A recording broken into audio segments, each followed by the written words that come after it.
savings sa Impito.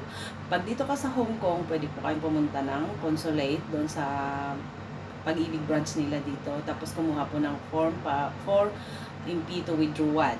Ang documents na kailangan is yung photocopy ng passport, then photocopy ng bank account.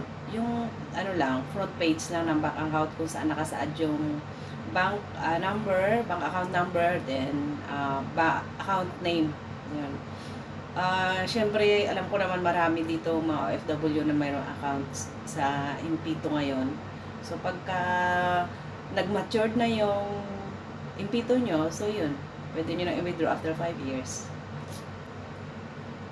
So guys, regarding po pala sa nabanggit kong photocopy ng bangko, so hindi po pwede yung kung mayroon kayong video account at doon nyo balak ipa-deposit yung savings nyo sa Impito, hindi po siya pwede. So, mas okay na itanong nyo muna sa branch ng Pag-ibig kung anong bangko ang tinatanggap nila na pwedeng pagdeposituhan ng savings nyo sa Impito. So, sa akin, ang ginamit ko is PNB. So, mas okay na yung sigurado kasi mahirap yung pabalik-balik kasi ako nung pumunta ako doon sa branch, pabalik-balik ako kasi hindi naman sinabi na kailangan yung ibang documents, na kailangan ng photocopy ng bank book.